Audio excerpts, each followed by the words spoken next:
Hey everybody, this is the Sliders Review, and since it's Women's History Month, I'm here today to talk to you about Sailor Moon, the entire series rundown review. Even though I love Sailor Moon to death, you have to admit, Sailor Moon is rinse, wash, and repeat. Okay, so now that I talked about the lore and my history of Sailor Moon and stuff like that, with the exception of Crystal, because I'll talk about that in another video. Now it's time to actually get into the show, the seasons, and the characters. Now Sailor Moon, she is our main star of this series, and that's why it's named after her. Her name is Usagi Trokino, and in the American one, she was called Serena. She is the main hero of the show. She is the princess of the Moon Kingdom. She is the queen of Crystal Tokyo. She would have been the queen of Super Millennium, but that got destroyed. She is literally the messiah of, I think, light, I think it was, or something like that. She is the uber superhero who defeats all and everyone. She is the most powerful out of all the Senshi, no matter how powerful they are. Every person in her family line is just as powerful. Her mother, her grandmother, all of them before that. Even her daughter is powerful, even though she's still in training. Now, Sailor Moon, Serena, Usagi, she is the nicest person you could probably ever meet. She's just sweet. She's probably the most realistic depictions of a human superhero I've ever probably seen. She's very relatable. She's just a nice, sweet, kind person. She's not very good at school. In fact, she sucks when it comes to schoolwork and stuff. She's just terrible at it. She just wants to fall in love. She just wants everybody in the world just to literally be happy. She doesn't like violence. She just wants peace. She's a scaredy cat.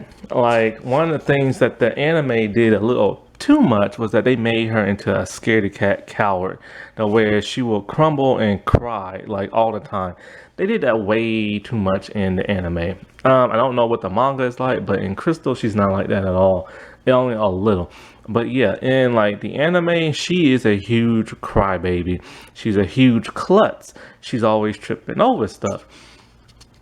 She never wanted to be a superhero, period.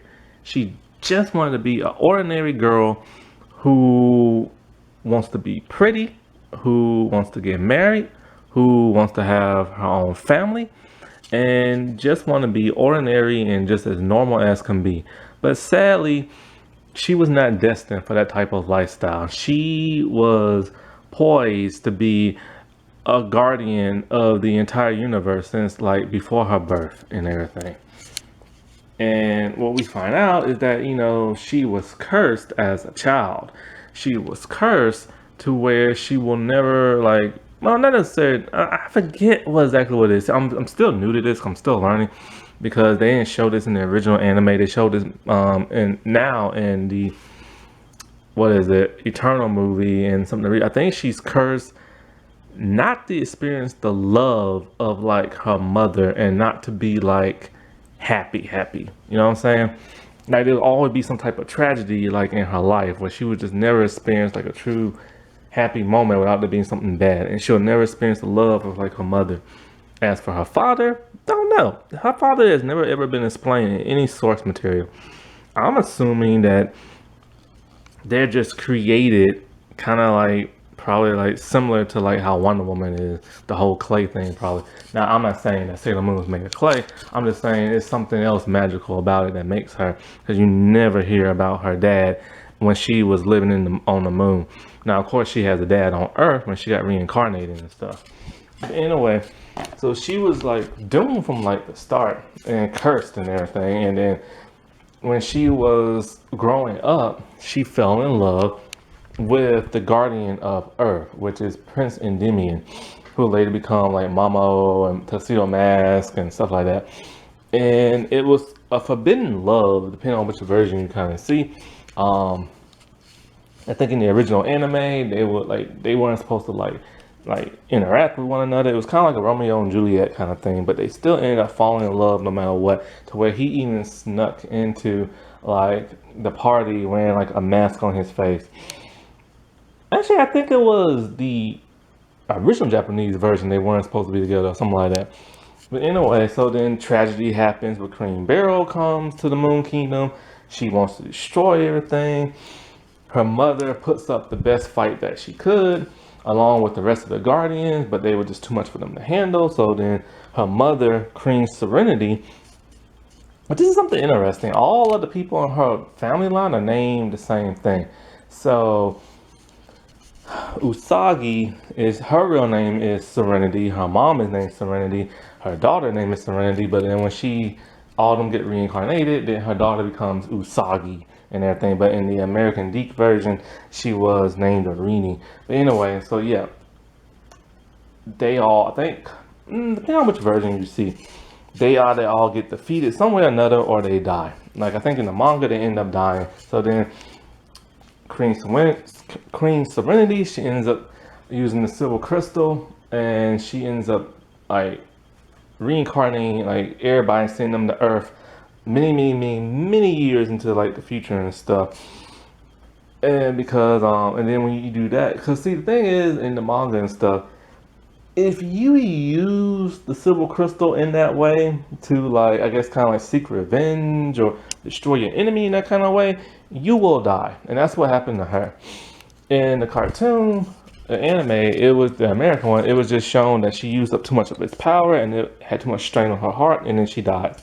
Luna and Artemis, they're sent in like these pods. They're the only ones not reincarnated. They sent in pods. They sent to Earth to awaken the Senshi, but they get separated. And Luna only finds Sailor Moon. And so, you know, when we see her, she's just like a normal girl living on Earth. She's like doing bad in school. She's getting picked on by Darien. Like he was really mean in season 1. He's constantly picking on her left and right. And then next thing you know, she meets this talking cat. The cat's all like, you are destined to save like the universe and all this other stuff. She turns her into Sailor Moon, and then she fights her first baddie. When she hears the cries of her best friend Molly, she springs into action. And then but when she's fighting this monster, she's scared because she's a coward in real life. And she doesn't want to fight this thing. And she's running and she's crying and she gets hurt. But then when she starts to see her friend is about to get hurt and everybody else, she knows she has to kick it into action, jump into gear, and like defeat this thing. And that's the thing I've always liked about Sailor Moon. What makes her so relatable is like even though she's scared like a human, like she's not tough whatsoever. But then it's like when she actually starts to look at the bigger picture and look all around her and see all the death and destruction, she then knows that, hey, you can't be a crybaby for the rest of your life. You got to do something about this, you know? You need to be that hero that everybody needs. And that's one of the things I've always loved about her, is that no matter how scared she is, how girly she is, she will do the right thing eventually. And then so for, a couple of like episodes, she goes on doing a solo thing, but when things get too tough, because she's not, like I said, she's not tough at all. And she wins at the seat of like her pants, or whatever that phrase is. She's always saved by a mysterious person by the name of Tuxedo Mask. She has no idea who he is. And even he doesn't even know who he is, because his memories aren't all there. Because in order for them to get their memories, Luna and Artemis have to use their powers and their little crescent forehead thing to like restore people's memories. And so so it's like she's always saved by him. And so she's, falling in love with the dude, because he's everything that she's always wanted in a man. He's strong, he's courageous, he's tall, he's mysterious and everything. And so Next thing you know, like, when all the senshi are reactivated, she has this strong bond with like all of them, even the ones that she don't like Mars. And but and then in the first season, we start to see she starts to drift away from her school friends because they start to get phased out of the show, like period and stuff like Molly and Melvin. But then she meets like Ami and stuff. And when she meets all her like Senshi guardian friends, it's like she always looks at the best qualities of them all. Like, yeah, she'll tease them here and there, but she always sees the best qualities in them, things that other people don't like about them. Like, take Mercury, she's like really smart and people think she's a know-it-all genius. And that's something that Serena really likes about her. Mako is this like really tall person that people are scared of, and she just thinks Mako is like the greatest, especially because she's like a really good cook. When it comes to Mars and Sailor Mini Moon, those are the only two she really doesn't like at all because they're really mean to her, and she's mean to them back. But for the most part, she's never mean to like anybody, and so it's like then she does end up finding out who Tuxedo Mask really is, and she's shocked to find out it's Darian because she doesn't like Darian. And then she starts to like get her memories back of when they was on the Moon Kingdom and falling in love, and so then they start to quickly fall in love. But then he is killed by trying to save her life. And like I said in the season finale of season 1, when all because like they have to defeat Beryl, and so all the girls sacrificed their lives just to make sure Sailor Moon was the last one last standing because she's the one strong enough to defeat him because they believe she is the Moon Princess. They're not really sure who that is because they're still looking for her and stuff because they don't have all their memories back. Even Luna and them don't really have all their memories back and stuff. And so they all sacrifice their lives and she sees they all die. And then it's kind of like she's scared out of her mind because it's like she has to defeat this one bad guy and she doesn't want to. She wants to go back home and crawl under the bed and just die with the rest of the world and stuff. And then it's when Tuxedo Mask dies, she was going to kiss him. Well, this is in the Viz dub. She was going to kiss him, but then she decided not to. She didn't want her first kiss, well, her first new reincarnated kiss, to be this way with her dying lover in her arms. And so she goes outside to defeat the main baddie. And the main baddie is like supercharged now because she's taking on the form of the major baddie. And all her fear is gone. All her cowardliness is gone.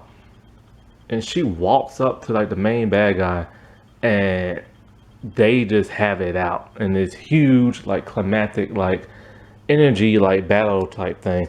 Now the Japanese version I really don't like when you see like the faces of the other Guardians. I like the American one better.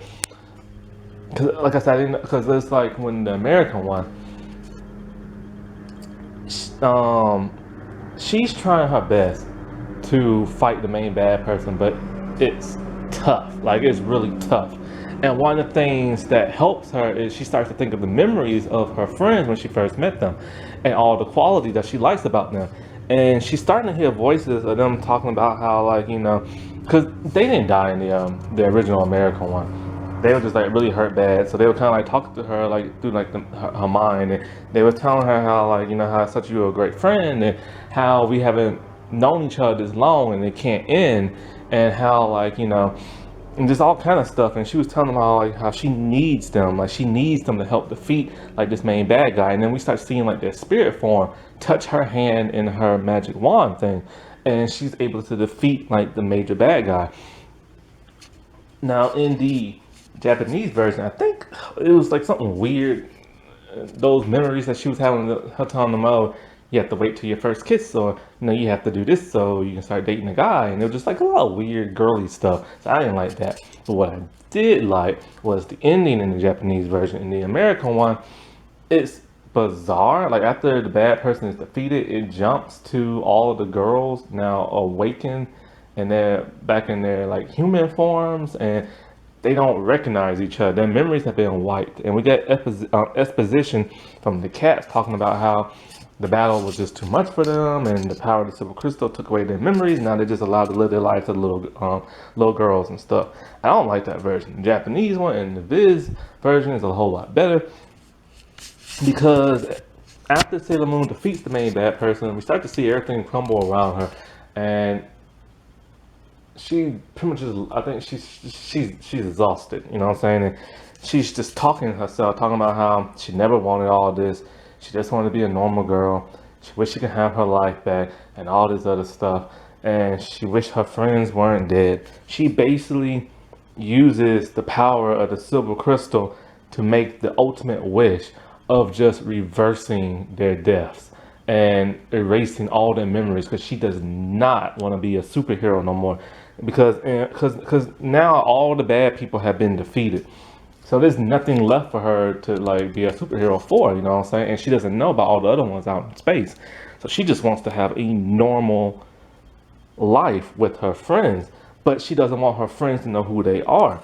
She just wants everybody to literally just be happy the way they were before they found out they were heroes. And that was just so touching, and something I really, really liked, you know?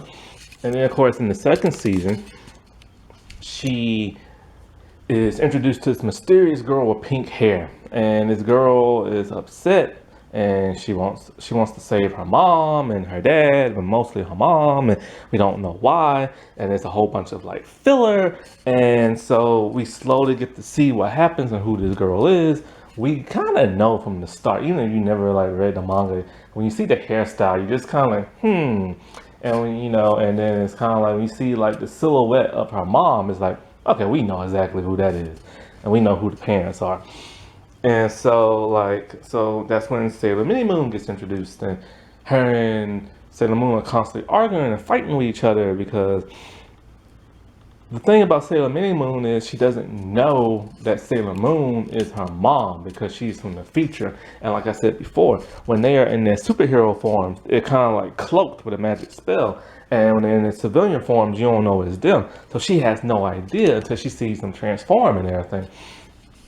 And so we know there's some type of secret going on with her and all this other crap. So anyway, but when it comes to Sailor Moon, first and second season starts off with actually original stuff, because the manga wasn't finished, and so the creators of the cartoon had to like do their own thing, and they came up with a pretty cool thing, this whole Doom Tree type thing, where this tree steals your essence, but like it's rinse, wash, and repeat.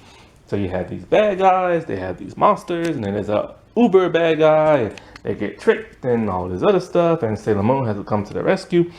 But one of the most prolific things that ever happened, like I said in season 2, is the breakup of Sailor Moon and Tuxedo Mask. And like, you know, but first they had to get like new powers and stuff. That's something that's really cool. They always get like these new like transformation pins or brooches and costumes and, you know, stuff like that. And so when Sailor Moon gets her, she gets them from her dead mom. And so she literally tells Luna naked that, you know, when Moon was talking about, you didn't want this, did you, Serena? You didn't want to like be a hero. And she's like, nah, I just wanted everybody to be normal, blah, blah, and all this other stuff. And then she gets like new powers and then all this other stuff. And her and Tuxedo Mask, they break up for the entire season. And then, you know, this other guy starts to take interest in her, and this other girl starts to take interest in Tuxedo Mask. And it turns out it's the villains. And the villains are literally dying because they need this tree to stay alive, and you know, and even though she knows they are the bad people, even if they're evil, she tries to find the best qualities in anyone, and she tries to save their life. And so after finding out the answers and find out that this little girl is from the future, like the 31st century or something like that, then, you know, it's a race to the future to stop the major bad guys, and then try to save her older self and everything. And so it's just kind of like, you know, then her daughter finally starts to bond, and then she has to leave. And when she has to leave, it's like, well, she doesn't leave, and I think she does leave at first. Yeah, she leaves, go back in the future, her daughter does. And then next thing you know, her daughter comes back in the third season. And for some reason, after they both know who each other are now, they're still fighting for some bizarre reason. And the reason why they're still fighting is because the creator of the anime thought it would be funny to keep that up. Whereas in the manga and then in the crystal, they don't fight no more and stuff. Which that's something that's always bugged me about this show, is that they keep their characters the same. Like the thing about Sailor Moon, after all that like character development she had in the first 2 seasons, from the third season onward, they just make her, well, third to fourth season, they just make her into a bumbling idiot.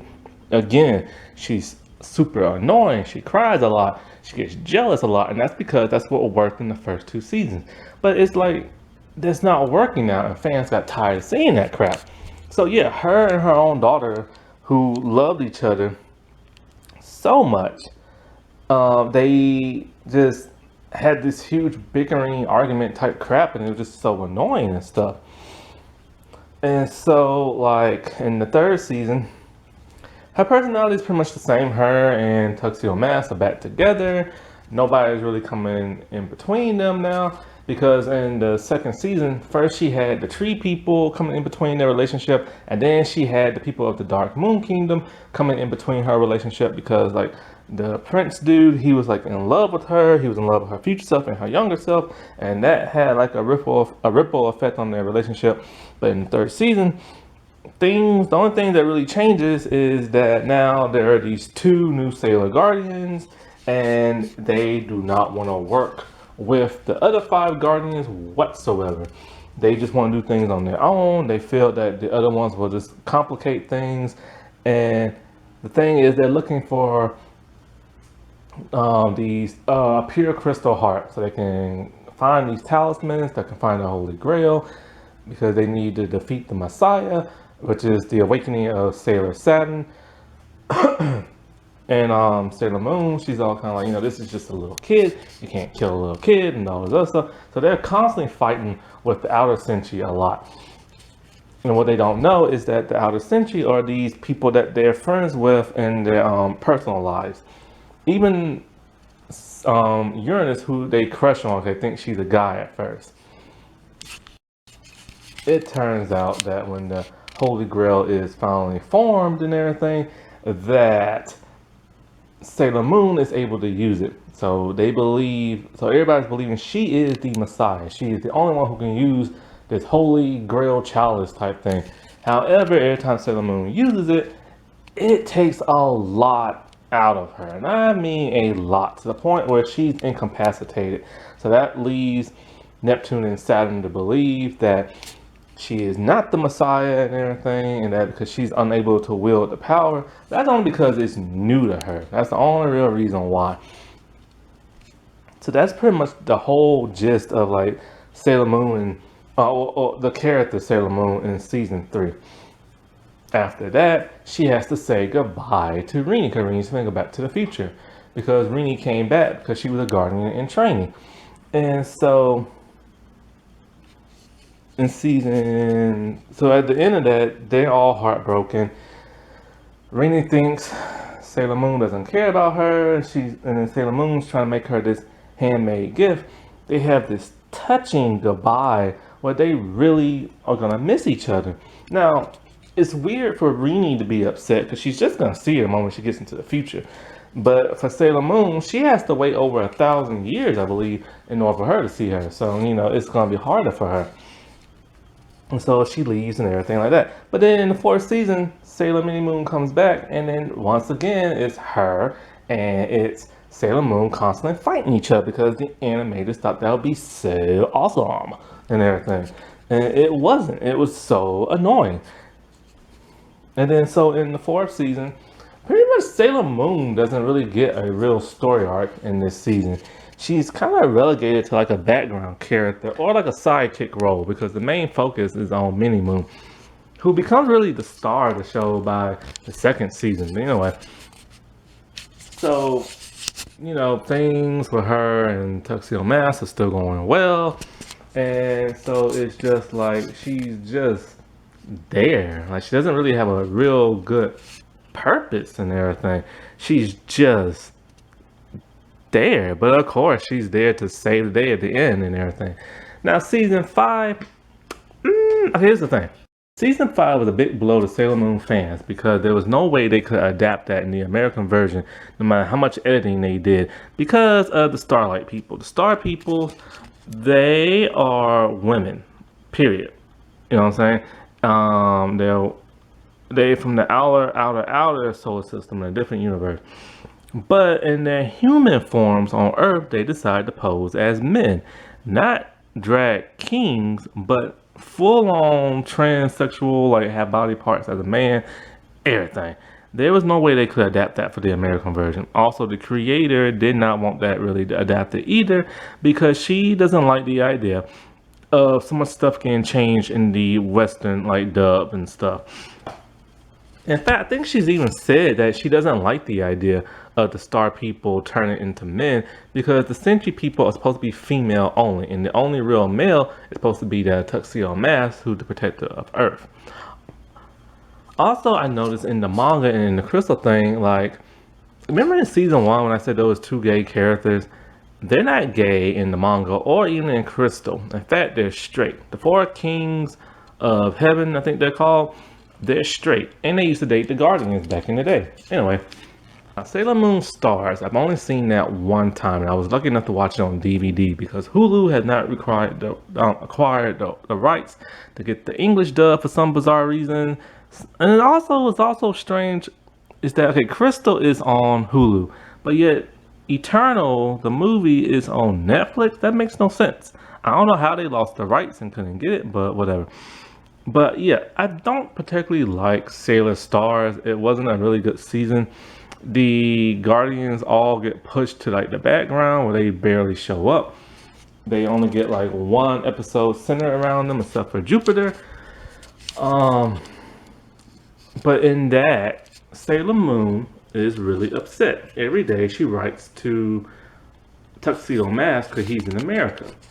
But he doesn't write back. And every episode starts off with her writing him and telling him about her life and all the stuff that she's going through. And she doesn't understand why he's not writing back. And she's getting upset. She thinks he no longer loves her.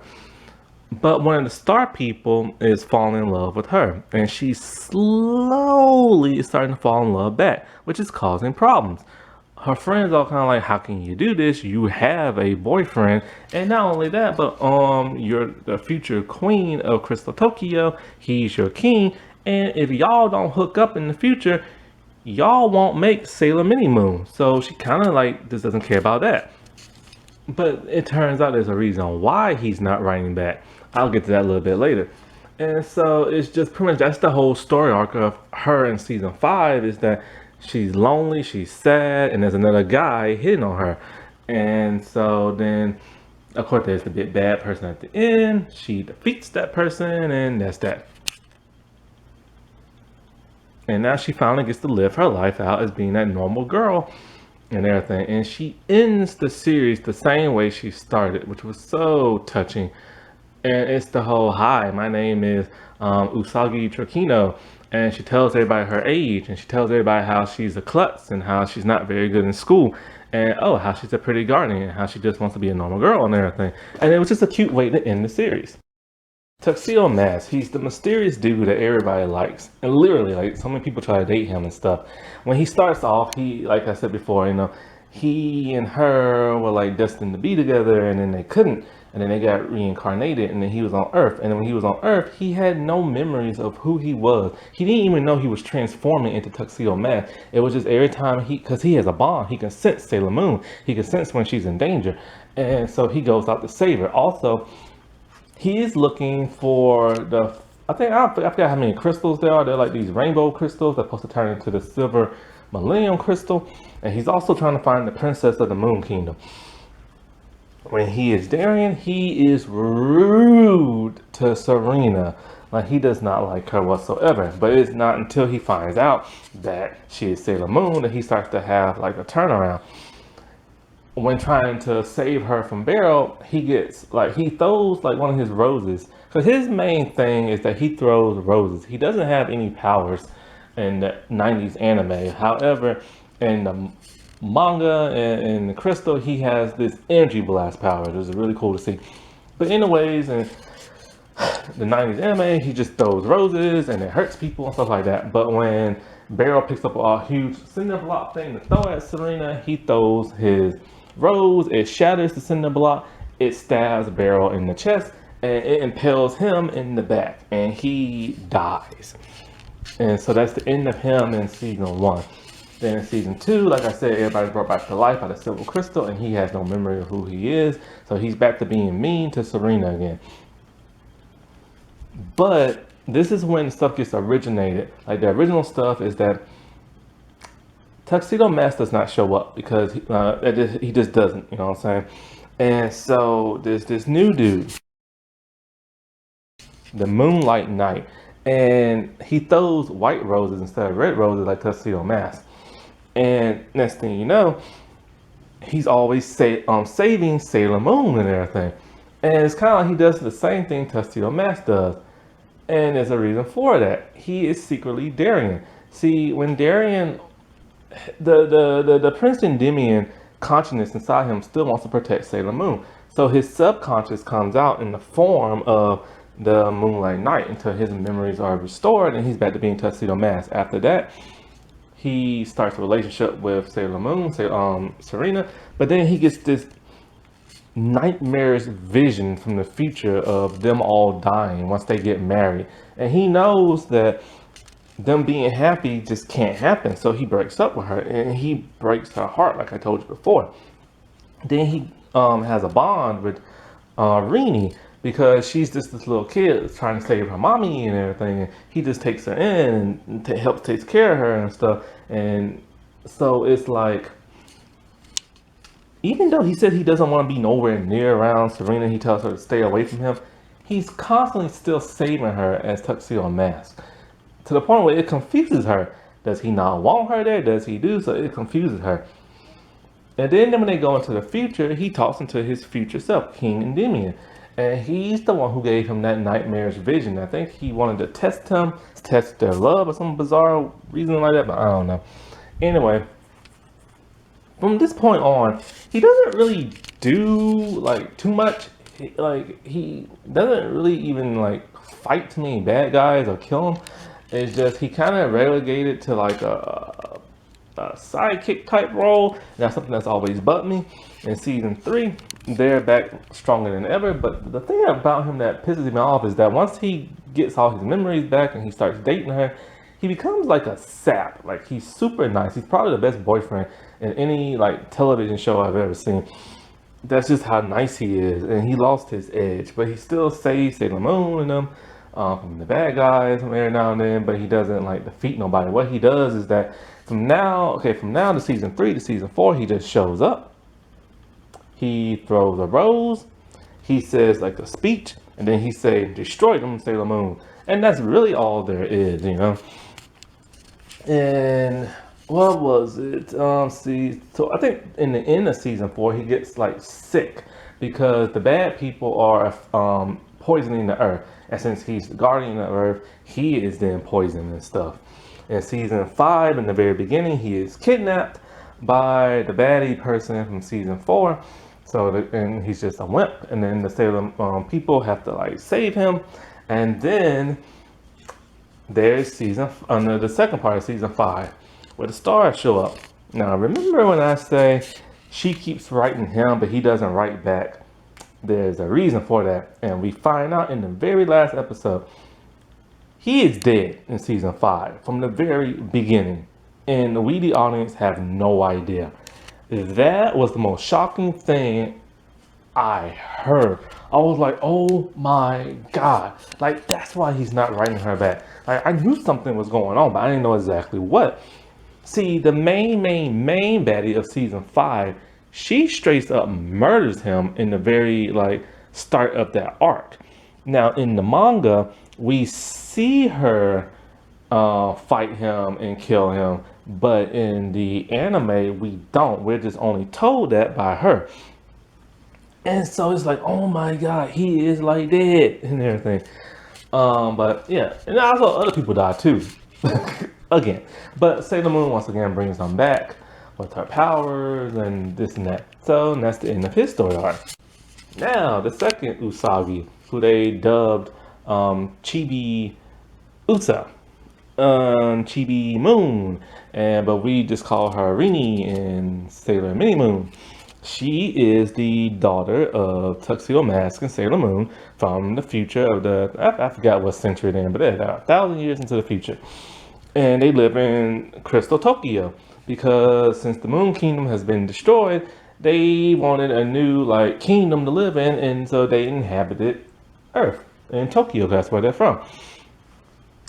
And so but did I mention that before? Yeah, when I used to watch Sailor Moon, I used to think they were all white, but they're not. They're Japanese. Anyway.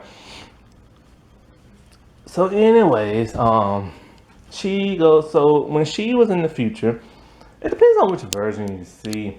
In the manga, it's like she wanted to play with the silver crystal and all this other stuff. So when she touches it, something happens, and her mom gets encased in like a crystal, and then the bad guys show up and all this other stuff. But it turns out what it was is that and the crystal disappears. And so what it turns out what it was is that the Dark Moon Kingdom was attacking. It had nothing to do with her touching it. So anyway, but it did activate when she touched it because she is the future holder of it and stuff. So anyway, in anime, if the bad people show up, they wreak havoc. They start messing some crap up, and the Guardians have to like use their powers to be like in like a little force field shield thing to go around like the queen and protect her from all the other bad stuff. So they're unable to do anything. In Didion in the future, he's pretty much just taken out. And so she goes back in time with the help of Pluto to find the silver crystal because she thinks it's because she knows Sailor Moon has it and stuff. So she wants to use it to protect her mom and save her mom and all this other stuff. So, but she doesn't know who her mom and dad is in the past. So she ends up falling in love with her dad. Gross. Why do they do this? Why did the creator write this? I don't understand. That's gross and nasty. But I can understand it's a little kid and she doesn't know until she does know. And when she does know, she still falls in love with him. Gross. Anyway, so with her, the bad people are like manipulating her and feeding her false memories, and then she turns into Tall Lady or Black Lady, depending on which version you see. And she's this evil older version with like buns and long pigtails, and she looks like Sailor Moon but with pink hair. And oh yeah, speaking of the pink hair, the reason why she has pink hair and her mom and dad doesn't is because it was a mishap in the coloring and stuff. I think it was in the manga, or maybe it was in the show. I don't know. It was something. Sailor Moon is supposed to have pink hair. Now, when they get older, they get gray hair and stuff. So that's why her mom has silvery white hair, the grandmother. And so Sailor Moon, Serena, was supposed to have pink hair, but it was a mishap, and they gave her blonde hair. So that's why Rini still has her pink hair. Anyway. So, yeah, so she's looking for like the silver crystal and everything, and she goes back into the future, and it turns out when they're trying to defeat the bad guy, the silver crystal didn't disappear, it went inside of her. So she's able to transform in her princess form and help defeat the bad guys and stuff. I know I'm skipping something. Her age. Okay, so in the original anime, she's just that of a little 9-year-old girl. Period. Like that's it. In the manga, in the crystal, that was so confusing. She's actually 900 years old and she's stuck in a kid's form because for some reason she just won't age. And so, but this is what doesn't make no sense. If she's 900 years old, why does she still act like a kid, and why is she still going to school like a kid for 900 years? Bizarre. So then she leaves at the end of season 2, and then she comes back in sometime in season 3, become like a guardian trainee, and she's super cute when she uses her little wand thingy trying to defeat the bad guys because it doesn't really want to work. And then that's pretty much it. For the most part, her and Usagi, they still argue a little bit here and there, but she's no longer in love with her dad until we get to season 4. In season 4, she is full-blown in love with her dad again. Why? I do not know. It's gross, it's nasty, it's yuck. However, like I said before, since season 2, when she shows up, the show pretty much revolves around her a little bit, where the other Guardians get kind of pushed out.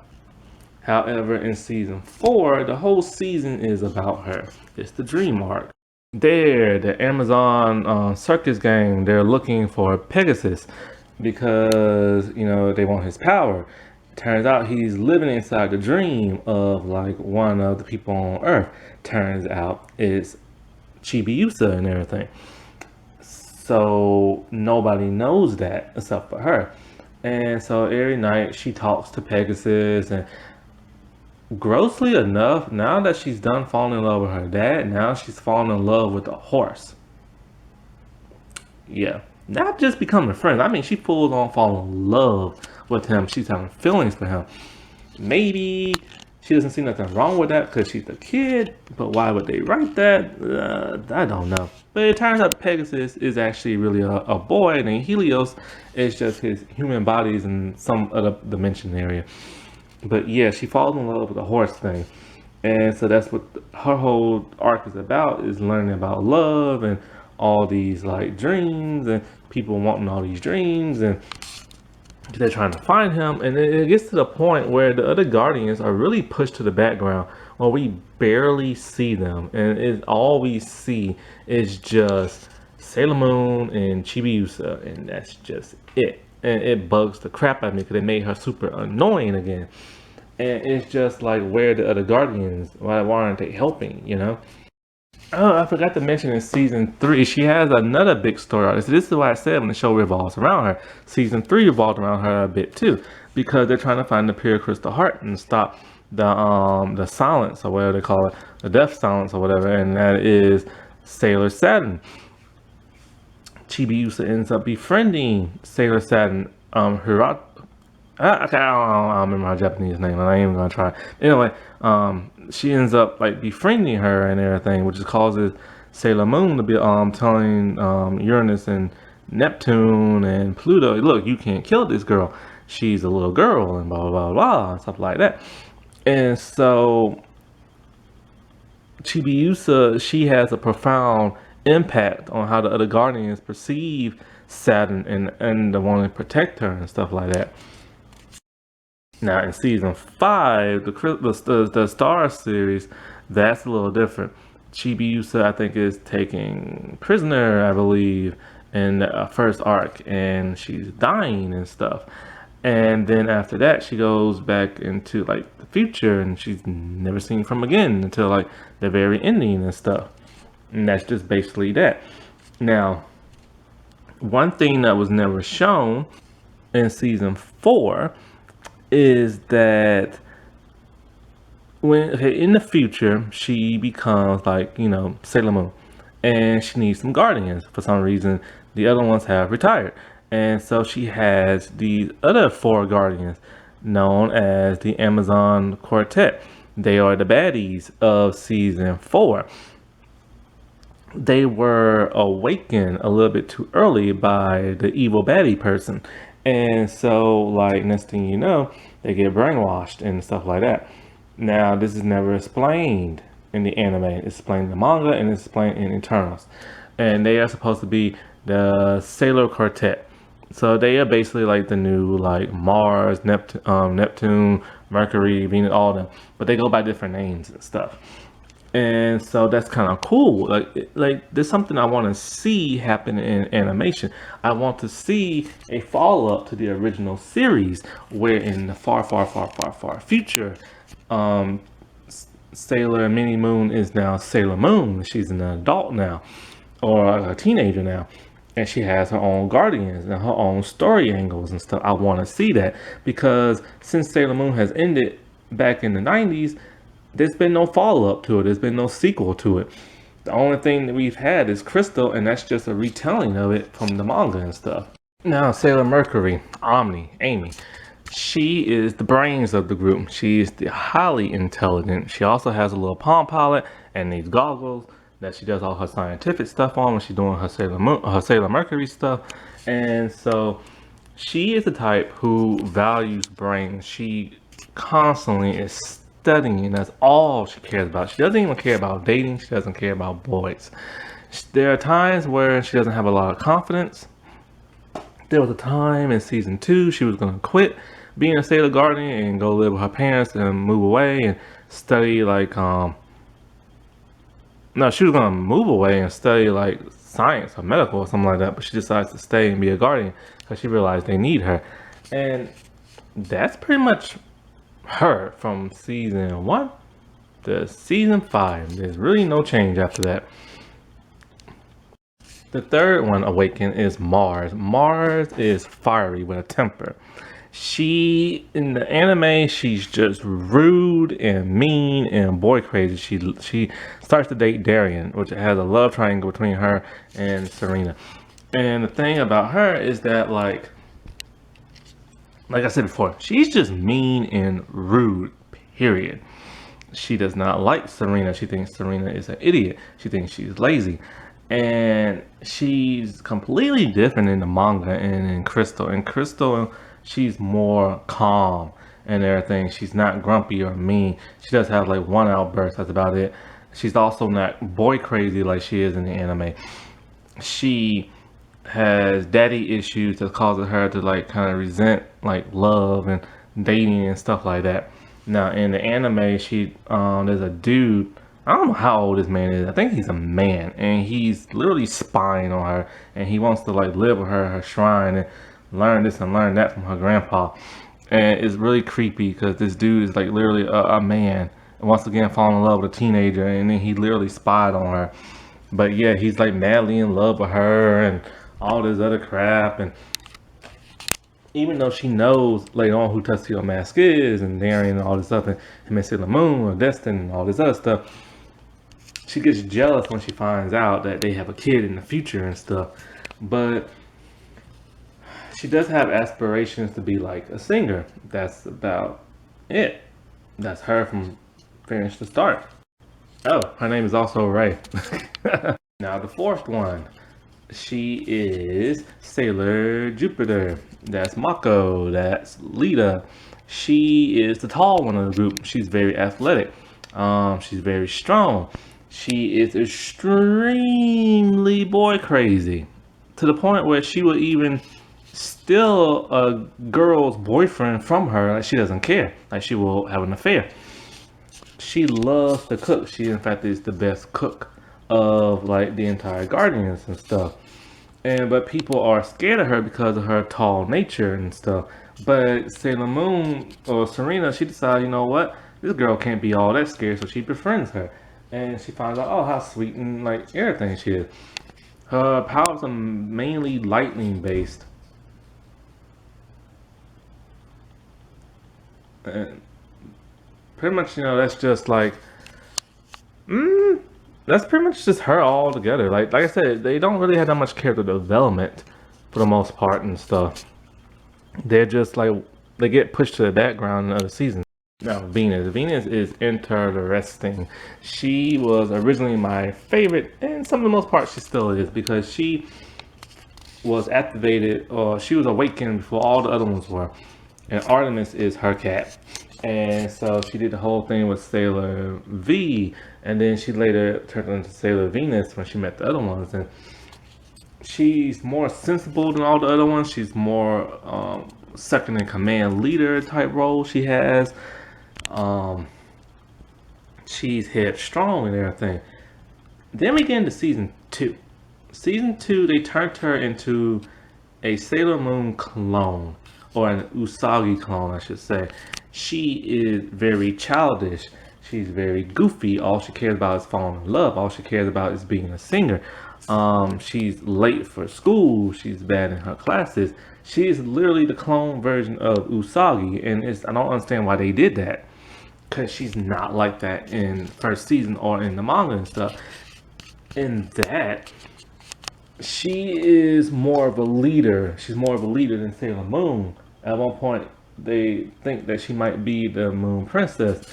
She is given a sword in the manga and anime, and she, for the most part, she's literally second in command and feel like commander and stuff.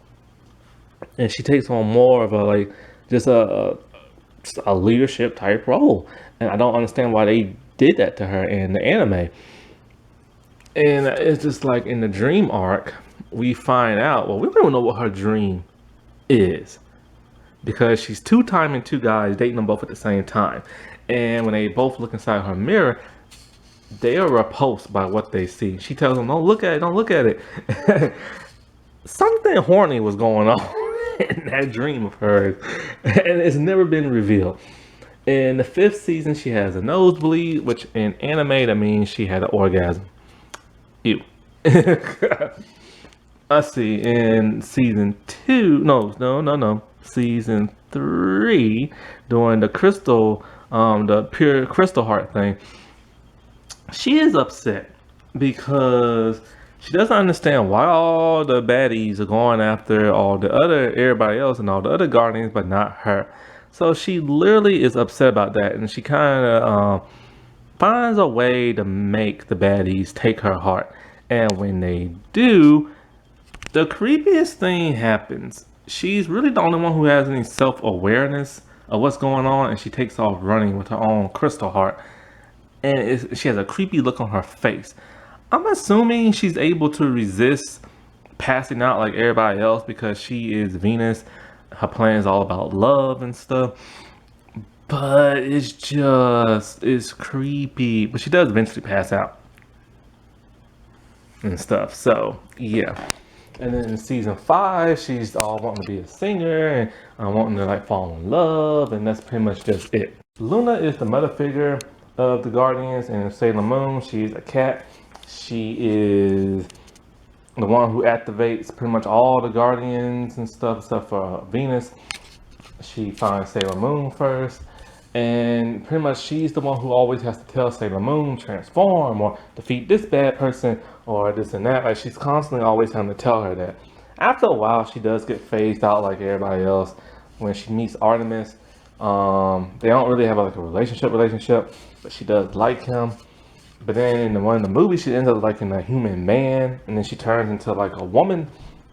And then it turns out that actually in the anime and the manga and all that, the cat people are actually human and stuff. They just turn into cats for some reason. I gotta look more into that. I don't know why. And then so it's just kind of like when she finds out Artemis had a kid, Diana, she got pissed and smacked the mess out of him. But like, you know, turns out that, oh, she's the mom and everything, because Diana comes from the future and she's Rini's little cat. And that's pretty much all about her that I can think of. Artemis is the male cat. He's the father of Diana. He activated Sailor Venus first. He is kind of like an uncle figure to all the other Guardians, but he doesn't really get to say or do much. He's kind of just relegated to like the background, and that's that. Diana is the cute, adorable little cat from the future, and she's Chibiusa's Rini's little cat. When she comes into the past, she's very respectful of both Serena and Darian, always calling them like Your Highness and all this other stuff. You know, they don't like that. And she feels it's her need to protect everybody, you know, she's so teeny tiny and everything. She keeps a lookout on all the stuff, and that's just pretty much her role, you know what I'm saying? Oh, in the TV version, I think Luna turns into like a little tiny girl, Sailor Guardian or something like that. Or maybe it's Diana that does that. I don't know, because I don't really watch the TV show. But yeah, one of those two turned into like a little human Sailor Guardian person. Uranus. She is a tomboy of the group. She's tall, she's athletic, she likes to race motorcycles, race cars. In her human form, she is as sweet can be and cares about people. When she transforms, she is mean. Like, she would even fight the other Guardians and stuff. Nothing will stop her from finding the pure crystal heart and the artifacts from stopping the silence and stuff. And she would go as far as even to fight Sailor Moon. But she does crush on Sailor Moon. In the manga and the crystal is more apparent. Because, you know, okay, remember I said, like, in the American one, Sailor Moon's ears, not ears, but her hair is called meatballs, but in the Japanese version it's called buns. Mamoru was actually the first one to call her bunhead. But Uranus, she constantly calls Serena Bunhead too.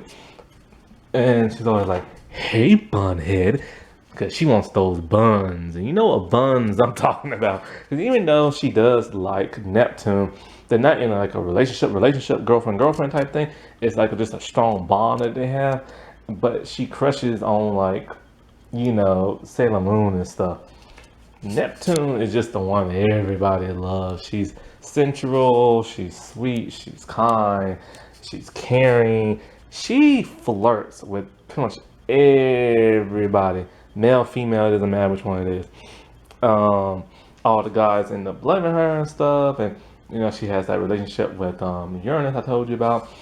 And just like in her human form, she's a violinist and she's really good. She's a prodigy. And so in her human form, she's sweet as sweet can be until she transforms. And then when she does transform, she is mean and everything. Just like Uranus, because nothing will stop her from finding and destroying the silence and stuff. But when it comes to Neptune, she was woken up first before Uranus.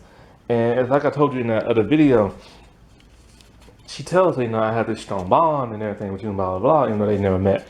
But, if you touch that rod, the transformation pin rod thing, that's it. You will no longer live your life the way you're supposed to. You'll no longer be normal. You will now live your life for a greater purpose and everything. And she feels guilty for kind of like putting that on Uranus, but they had to, Pluto, the one we barely know anything about. She is the guardian of space and time. We see her in season 2. She's friends with Chibiusa. She gives her Luna P. I forgot. Chibiusa has Luna P, which is this giant ball of Luna's head. Anyway, that's how she communicates with her. And then when she meets the younger guardians in the future, she almost attacks them because they're in a place they're not supposed to be, but she should know who they are. Sailor Moon. Anyway, so anyways, in season 3, she shows up towards the end out of nowhere and just starts helping people and stuff and trying to find like the talismans. And she tells them, because she knows all the space and time and all this crap, she tells them, hey, these talismans, we all each have one, because it turns out that Neptune and Uranus, they're the pure crystal hearts that they're looking for. They didn't even know they were looking for their own pure crystal hearts, and that they have these talismans in them. And the talismans, they form the Holy Grail. And once these things are formed, they will die. But Sailor Moon, being her, she brings back to life all 3 of them. So they do that, and then they all 3 of them disappear in season 4, strangely enough. But then they all show up again in season 5, and they do, it's just they're nicer now. That's the only difference between them. They're nicer now and stuff, and they die and they come back to life, and that's it. However, Pluto and the and the crystal in the manga is a little bit different. Now, something happens to her in season 3 when she uses some type of power that has to do with, she has the reverse time. She does that, and then she just ends up dying. It's never explained why she died. Now, in the crystal and manga, it's explained. She was told from a young age, if you stop time, like freezes time, you will die. Plain and simple as that. And she freezes time because Neptune and Uranus are about to die. So she freezes it. And when she does that, of course she dies. And then she gets reborn. And then she's back in Eternals and stuff. But then she doesn't show up again until Stars in the original anime. The Stars, I don't really remember much about them because I only watched that once. All I know is that they're girls turn into guys. They're looking for their princess. They figure if they turn themselves into a boy band on Earth and start singing, that their princess will hear them, because their princess loves to hear them sing. That doesn't make no sense, but hey, whatever.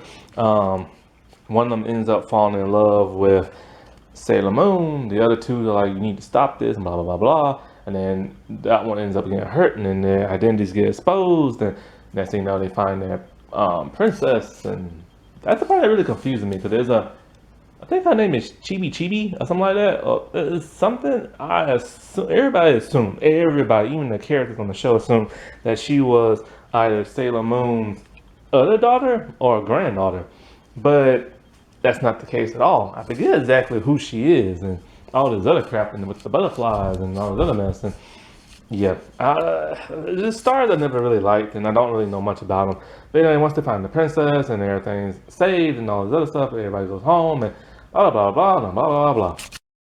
Now it's time to get into the seasons and the villains of those seasons and what the whole purpose of those seasons were about.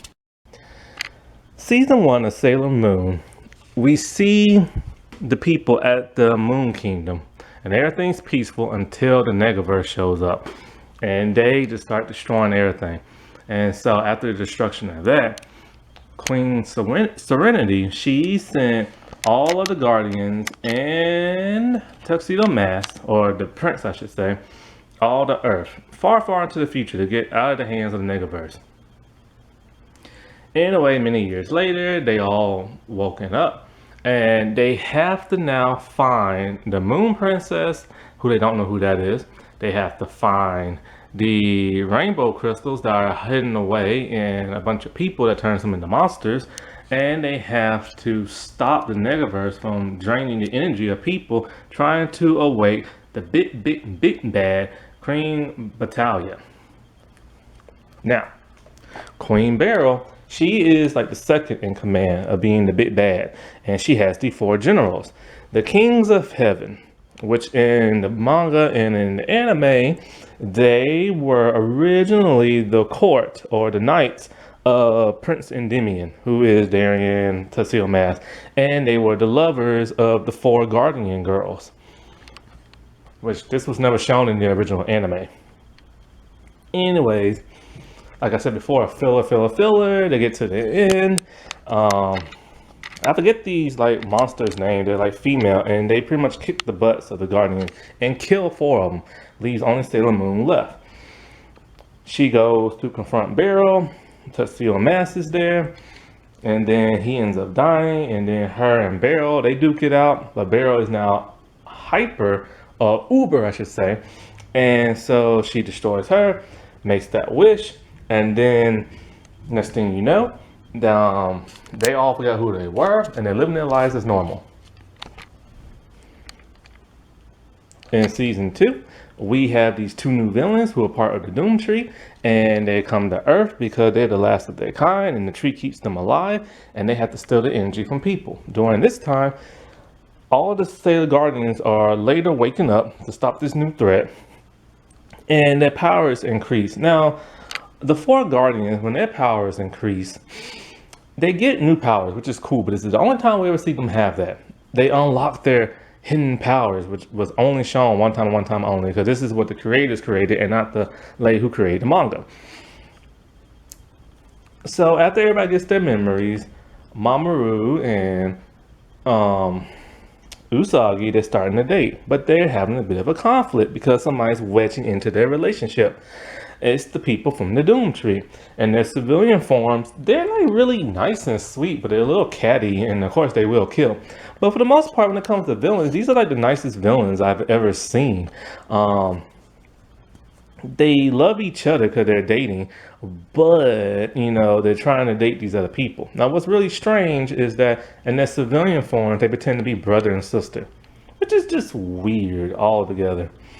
Anyway, as the tree is like something, I think like an evil force inside the tree, and it tricks them and it tries to kill them, and Sailor Moon is kind of like, hey, you know, whatever, I have to stop this, and you know, she forgives them and everything, and then they go off back into space because they have just been like healed and saved and all this other stuff. That's the first half of the second season. Then the other half of it, a mysterious girl comes out of nowhere and she points a gun at Serena's face. And then it turns out to be a fake gun. And then it turns back into like Luna P. Luna P is the head of like Luna, but in this giant ball spear type thing that can do all kind of stuff. And pretty much this girl goes to Serena's house, and then she brainwashes the family into thinking that she's Serena's cousin. And so, yeah, Serena thinks there's something crazy going on with this girl. So she asks Ray to do her Her psychic stuff. Oh, I forgot to mention, Ray is psychic. This is shown in the first 2 seasons. After that, it's completely dropped. And so, like, next thing you know, this girl keeps telling everybody her mommy's in danger. She needs to find the silver crystal to help her mom. But she doesn't know Sailor Moon is her mom. When her and Sailor Moon are constantly fighting because they're fighting over Mamoru. Sailor Moon and Tuxedo Mask break up because he had that vision from the future. It was his future self warning him that, you know, destruction is near, you get married and all this crap. It turns out the new bad people are people from the Dark Moon Kingdom, from the 31st century or something like that. What is that? I think this is in season 2. Yeah, in season 2, there are like these 4 main baddie girls, and they're like competition to the Sailor Guardians. And Sailor Moon ends up healing every single last one of them. And they have different names from the different, like, you know, anime, from the manga and stuff. So I'm not really gonna get too much into them. But it's just they have a really cool story arc because, you know, they sisters, but they always fight and they're always trying to kill one another. And then Sailor Moon ends up healing them and saving their soul, and then they turn up nice and they live into the real world with everybody else. But aren't they supposed to be like from the future? But they don't want to go back. But it's weird anime stuff. And Prince, what's his name? Damon? I forget his name. He's like the main dude in charge. But there's another bit baddie. I forgot his name. It's this weird, like, evil alien wizard type dude. And he's actually the main bad guy. Wise Man, that's it. That's like the main bad guy of this season. Wise Man is kind of like this sorcerer type dude. He's really evil, and he's tricking everybody to do his bidding. The Prince brothers, the only person who can see through this ruse. There are other hench people, and pretty much every hench person in like Sailor Moon are the same. They're constantly trying to kill the other hench person so they can be the top #1.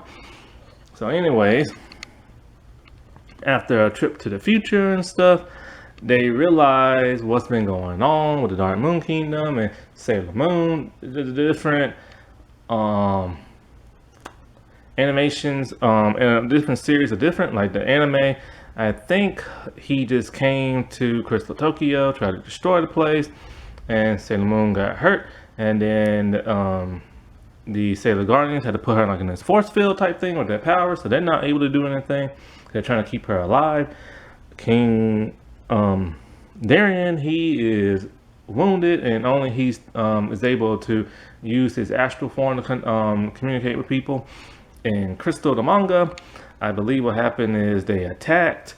Chibi Yusa thought it was her who caused her mom to go into like that coma type thing. The other Guardians, I think they're doing like the force field thingy, stuff like that. Anyway, in the manga Crystal, the evil prince dude, he assaults Sailor Moon, which is totally messed up. In the anime, they did not show that. I am thankful for that. And so Sailor Moon does what Sailor Moon does best, and she defeats the main bad dude with her new powers and stuff like that. But she has a little bit of help. She has now her daughter to help her, because after Sailor Moon was doing like the Silver Crystal Princess thing, she used to remember, oh wait, I feel something inside me. The crystal didn't just disappear, it went inside her body. So then she was able to transform in her princess form, and they were both able to defeat the Wise Man. And Crystal in the manga, Chibiusa goes back into the future, and then she comes right back really fast. But in the anime, she stays there. We are now dealing with, I think, the Death Busters, I think they're called. And they are looking for a pure heart, because they are trying to get the 3 talismans so they can create the Holy Grail. So they can release the Death Silence, I believe her name is, which is inside Sailor Saturn. Now, this is where things get a little bit interesting. Because we have 2 new heroes showing up named Uranus and Neptune, The other four Guardians kind of get pushed to the background. We see less and less of them throughout the show. We see less of them transforming. They no longer are able to defeat people on their own. They now need Sailor Moon to help them do that. These outer guards, Senshi, they are way more powerful than the inner ones because they was given stronger powers because their job is to live on their planet and guard the outer solar system. So if evil comes in, they have to stop it. Which begs to differ. If that's true, then what's up with season 2 and how were the bad guys able to get there? So anyway, and also season 1. So anyways, in season 3,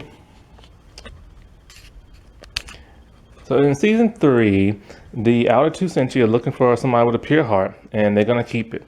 And if they find the pure heart, but they don't. Every time they don't find one, they put it right back in the person. They know if they keep it, that person's gonna die. And so Sailor Moon all like, oh, you know, this is terrible. Y'all can't do this. We need to work together. And they're all like, we work alone. We don't want y'all help. Y'all just gonna interfere. We have our own mission. They end up fighting constantly throughout the entire series. What they don't know is in their civilian forms, they're actually friends with those people, and they're actually nice in their civilian forms, and they crush on them too. Well, they crush on Uranus because she looks like a dude. But anyway, Mamoru and Serena are pretty good in this season. And then Chibi Usa, okay. She did leave at season 2, came back in season 3. And so, like, she came back as a guardian and trainee, and she has this cute little wand scepter thingy, and she keeps trying to blast people, but it doesn't always work. So she gets up closer, and then it smacks them all in the face, and it's so hilarious. So then next thing you know, they're getting closer and closer to finding out who the pure heart is. When they see Sailor Moon's pure heart come out, it's kind of gold and a huge shining light. Everybody, the outer Senshi are shocked by this. So they think something's going on with her, but they're not really sure what. After a talk with Tuxedo Mask, he asks them what y'all doing here and all this other stuff. They personally don't care if he's the prince or the princess. All they care about is their mission. Next thing you know, Pluto shows up out of like nowhere. She's been the one who's been talking to Chibi Usa in the last season on Luna P. And then, so she shows up, and then what it is that somehow one of the bad people find out that Uranus and Neptune have the 2 pure hearts. So she sets them up, gets their pure heart. Now the bad people in this, they're actually just regular human people for the most part. It's a dude who got his eye infected by some kind of evil thing. So I guess the evil thing's living inside his eye, something like that.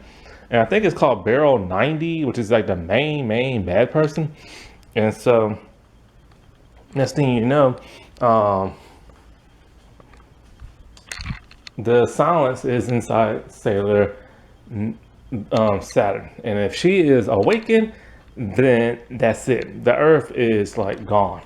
And they keep trying to tell Sailor Moon, like, you have to kill this girl. Like, we cannot let her live. And blah, blah, blah, stuff like that. Well, being Sailor Moon, she does not do that. So next thing you know, the talismans come out. They form the Holy Grail. Sailor Moon kicks butt. And I like the ending defeat battle a whole lot better in the anime than it is in Crystal. And Crystal is bizarre. And Crystal is just a big blob, and Sailor Moon goes into it. And it's just weird.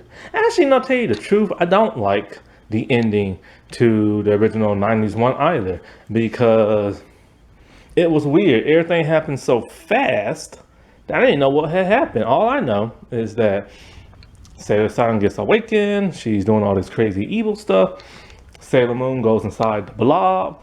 And a split second later, the blob thing, the energy blob barrier, like disappears, and we see Sailor Moon. She's beaten and battered, and we see her holding a baby. And it's kind of like, okay, well, what happened? There was a huge battle that went inside the energy blob thing, but we didn't get to see it. And that would have been cool to see. That was so rushed, and I hate them for that crap, because apparently a huge battle happened where Sailor Moon got busted up, and we didn't even get to see it. And so that really always bugged me. And then that ended way before, and then after that happened, you think that'd be like the last episode, but no. So then after that, the outer two Sentries decide to beat up on Sailor Moon to see if she's worthy of being like the queen and everything. Once she's able to hold her own, they leave her alone, and they leave, and they take Sailor Saturn with them as a baby, and then they leave and aren't seen again until season 5. And then after that, the episode still is not over with yet because one of the little monsters survives and they have to defeat that. That was kind of pointless. Why end the season a couple of episodes earlier just to have this one filler episode afterwards? That was just so weird. In season 4, we see Chibiusa, who has not returned to the future. She's still there, and she is greeted by Pegasus in a dream. And they're in this like really cool forest and stuff like that. Well, when it comes to this season's interesting. One of my favorite people in here are the Amazon trio, because I just like when they sit at the bar drinking, talking about the people they like and type of people they date. That's just like the most hilarious thing ever. Now I forget this one lady's name. She's like a evil granny witch looking thing. In the old anime it was a man. But in this one they kept it as a woman. And it's the voice of Rita Repulsa from Power Rangers. Anyway, so like I said before, this season deals with the whole dream thing. So they're looking for Pegasus because he's hiding around in somebody's dream. A female, but they don't know who. And you know they know it's a female. They start looking at men's for some reason. So anyway, the trio are constantly looking for that. Now the trio is interesting. They're men. 2 of them are straight, and 1 of them is gay, and 1 of them is a cross-dresser. Fish Eyes is the cross-dresser in blue. Then you have Tiger's Eye and Hawkeye. Hawkeye. They are the straight ones, but they dress very feminine and flamboyant, and they act extremely flamboyant. So that was always kind of interesting. Now the voices in the Viz dub is so much better than the one in the Deke one when it comes to these characters. And also their personalities, and also the Amazon Quartet. They're way better in the Viz version than in this one. I just love Pala Pala so much. Anyway, so they're constantly looking for Pegasus and looking from the dream. Pegasus shows up in his dream form or whatever, and he constantly gives Sailor Moon and Sailor Mini Moon new powers.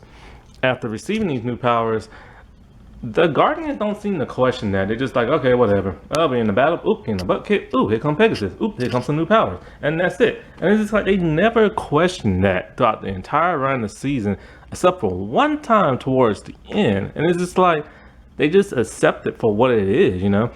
During this whole time, Pegasus and Chibiusa are bonding. They're becoming like really close friends. And she confides in him. It's kind of like a little like secret like text thing that she's doing, you know, like a pen pal type thing or an online friend. But then she ends up falling in love with him, and he ends up falling in love with her, which is kind of weird because she does not know that he is really a boy. She's just falling in love with a horse. Ew. So then next thing you know is he comes to her. What is it? Oh, Fish Eyes. Fish Eyes finds out that Rini Chibiusa is talking to Pegasus, so she realizes, hey, you know, or he realizes that, hey, this is the kid. Pegasus is inside her dreams and everything. But she's getting to the point where she kind of wants to do something about it, and she kind of doesn't. All because she's been feeling really down and low because the evil granny-looking woman is really starting to come down on the trio really bad. Because she tells them, look, y'all are not real people. Y'all do not have real dreams. Because they was wondering at one point why they don't dream like everybody else and stuff. What makes them so different? Well, it turns out they're not even real people. They were animals that were turned into people. And so at a certain point in time, they're going to revert back into their animal form unless they find Pegasus and that golden horn. That's the only thing that can keep them the way that they are. And so she's feeling conflicted by this because she knows that granny-looking person wants to kill them and stuff. And so she kidnaps Chibiusa and stuff, but she doesn't really like hand her over or nothing like that. Anyways, Pegasus all like, you know, they die and turn back into animals, and Pegasus all like, you know, we'll put y'all in like the dream world, something like that, and da da da da da da da da. But he never goes back to go and get them. And supposedly they will turn back to human and all this other crap, but he never goes back to get them. So no telling what really happened to them. So they're gone, and here comes the Amazon Quartet. Now the Amazon Quartet are interesting. They're little kids, but they're technically, and they refuse to grow up. And they're supposed to be like adults or something like that, but they're like in their kid forms, but they're dressed like sluts and whores. Like, I'm not even joking. They look like strippers and stuff. Why are, and they have full-size breasts. Why are little kids having this? Why are you drawing them like this? Why? I don't understand that. That's gross and nasty. Anyway, so they're hilarious, especially Paula. She is my favorite. And so she just cracks me up. She's like, Paula's gonna kill you now. I'm just like, oh my God. And so all of them are basically different. Paula is kind of like the bubbles of the group. And she's also in blue, so she's like the baby one. The one in green is like the mean, tough one, which is weird. That's how Powerpuff Girls are. I think they influence the Powerpuff Girls too. And then the red one, she's like the leader. And I think there's another one, but I can't remember what color she is. Anyway. And I can't remember their names. Anyway, so they're like doing their thing. They're trying to find a dream mirror, but they also just want to play around. They don't really want to take anything seriously. And then so next thing you know, they befriend the Sailor Guardians and stuff like that. And what's really interesting is that eventually they do, well, this was interesting. I already told you that like they're supposed to be the Guardian Quartet of Sailor, like Mini Moon, when she becomes Sailor Moon, but the evil lady wakes up. But anyway, the evil lady is Queen Nephalania. Queen Nephalania is the one pulling all the strings. And it turns out she was a queen back in the day. She's kind of like the queen of the dark moon or some crap like that, or the evil moons, the moon kingdom. And she wanted Sailor Moon's mother's like kingdom and stuff. They fought in a way. She starts to get old, and she's like, oh no, blah blah blah. She gets defeated. She gets banished to some kind of like mirror realm type thing, and it's a little confusing. Now, when she is in her old form, she looks like kind of like that granny lady. So that's kind of weird. And the granny lady, I think, gets sucked into her body. It's kind of rushed and not really explained all that well. When it gets to the second half of this season, especially to the end, they started rushing Sailor Moon big time. I mean, big time. So anyway, after everybody's all found out and the quartet, they start kidnapping Chibiusa because she has Pegasus in there. It turns out Pegasus' real name is Helios, and he is actually in that mirror realm with Nephalania, and he's being held prisoner, and he sent his astral dream form into Earth, and their job is like to protect people's dreams and blah blah blah, stuff like that. Anyway, when Paula turned Sailor Moon into a child and Chibiusa into an adult, she could no longer talk to Pegasus. In a dream, he greets her, and then they had this really cool ride over the city in a dream where she's in her princess outfit, and they're just flying around the city, and it's really cool and romantic, which is really disturbing because he's a horse. And then she turns back into a kid. Anyways, some, battle here and there happens. And this is the season where the Guardians are really pushed in the background. In the first half, they are barely seen in this show. And in the second half, they start to show up because they get new powers and stuff. And so, next thing you know, the Queen Nephalania lady, she tries to poison the earth. It hurts Mamoru. And then, what is it? She puts this spider web all around the city, which poisons the city. That's what poisons him. And then they fight, but then something happens where she's easily defeated, and she just gives up, and she goes back into the mirror realm. And something happens to Chibiusa. She falls off the building, and Sailor Moon jumps down to catch her. Helios comes in. I think he hits Sailor Moon. She has wings. She catches Sailor Mini Moon, and that's basically just it of that season. He's freed. The quartet are still around. They don't explain they're supposed to be Sailor quartets or nothing like that. That's something that's kind of plagued fans for so many years, and they were so confused. So now Star starts off, and everybody is back in the city. Even So they're back in the city, and the next thing you know, these shards of like glass starts falling down out the sky. One hits Mamoru in the eye, the other one hits Uranus in the hand, and then Neptune sucks it out. Ew. And then next thing you know, the baddie Nephilim from the last season, she now shows up. She kidnaps Mamoru. She kidnaps, I think, Chibiusa. The Guardians, they all try to rescue them. They all get split up. And it's a couple of episodes. It's really interesting. It's probably the most interesting thing of the entire series, or that season, I should say. She is later defeated. You know, Chibi used to go back into the future, and then that's that. Now, with Nephilim, it is never explained in the anime that she is the one who cursed Sailor Moon as a child. Because she wanted the kingdom, couldn't have it. The Queen Serenity whooped her behind, and then she ended up cursing Sailor Moon to where, and I told you before, like she would never like experience that happy moment or some crap like that. And so that's never been explained, but it's finally got explained in the Eternal movie. Because apparently, Queen Serenity in that silver crystal is so powerful that it took Nephilim millions of years to recuperate and everything. She still wasn't fully back to snuff. So then there's a new threat, Queen Galilea or Galaxy or something like that. I forget her name because I only seen that season once.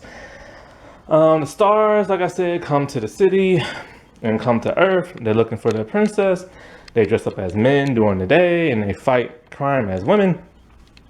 They are the new, like, main Senshi type people. So we see nothing but them, and we rarely see any of the inner Senshi. We only see the outer ones just to have conflict with the stars, especially Uranus. When one of the stars starts flirting with Neptune, Uranus was not having that. Like I told you before, Sailor Moon is constantly writing Mamoru, but he will not reply back. It turns out he has been dead since the beginning of the second arc. And so when Sailor Moon finds that out, she is devastated. She fights the bad guy, not before she starts crushing on one of the stars, and the stars keep crushing on her. And what's interesting is that when she finds out one of the stars' identity, she realizes, oh, you're a woman in real life, but she still crushes on her, which is kind of interesting because she's not like, you know, that way. So the Star's main mission is that they want to find their princess. So they do the whole like boy band thing and they sing this song, hoping the princess will hear. Now, this is the part that gets a little confusing for me because I've only seen this once and I personally just didn't understand it. There's this little girl with pink hair that looks very similar to that of Chibiusa, but her hair is different. So I think she calls herself Chibi Chibi or something like that. And so people started wondering, like, who is she? Is she, like, Serena's second kid from the future? Is she Chibiusa's daughter? Like, who is she? You know what I'm saying? Because all she says is her name over and over. So she's always wandering all about herself. Sometimes they follow her and stuff. I think she might be the reincarnated version of the princess person they're looking for. Or some type of like avatar or something, because something happens and then the princess shows, right? Well, anyway, the main bad person, I think the reason why she's so grumpy is because she's lonely, and she's also possessed by something. At some point in time during the final battle, like I said, she reveals that she killed Mamoru and everything. She kills the rest of the outer and the inner Senshi. And so it's just Sailor Moon left with the stars, and they're badly damaged. And then Sailor Moon does what she always does best. She Ubers up, but then when she Ubers up, she's in her princess outfit, and then she has a sword. Then she Ubers up again, and she's naked. She defeats the baddie with everything she got by freeing her from whatever like wicked state she was in. And then everything is all saved, everybody goes home, and then so the inner Senshi, oh, by the way, everybody gets resurrected because, you know, gotta have a happy ending. So everybody comes back alive and everything, and the thing about the inner Senshi and all the other people, they just want their heart's desire to be fulfilled. They want their dreams to be fulfilled, kind of.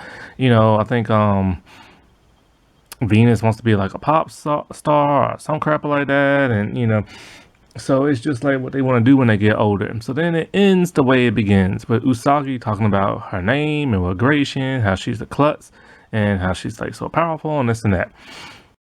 I decided not to get into the movies because the movies have no relations to like the anime whatsoever. Like you can't even find out what point in time the movies take place within the anime because they make no sense. There's literally no time for them to take place in. This is why they're like their own separate entities. And one reason why I don't like anime movies all that much, but I do like the first two Sailor Moon animated movies. They're really good. But yeah, like I said before, I've always been a fan of Sailor Moon. It's just one of the greatest things I ever experienced in my life. And I'm so thankful like I ever got to watch it, And I wish more people will watch it too. It's like there's a huge fandom, not just in Japan, not just in America, but around the entire world. Like she is the boss. Like, you know what I'm saying? Like she's one of the most prolific heroes in the entire world. She's bigger than Power Rangers. She's bigger than Digimon when it comes to the form of a Japanese like entertainment and stuff. She's bigger than like Superman, Batman, and all these other people because it's just like there's been no stopping her. Even there's no new material in terms of the story from where it ended in Stars, and people are still obsessed with her and stuff. Whereas in comic books with these other heroes, they keep having new issues year after year, and it's just like, but she is still relevant from her old days. Like that's just insane, Happy Women's History Month, everybody. All right, I'll talk to you later. Bye.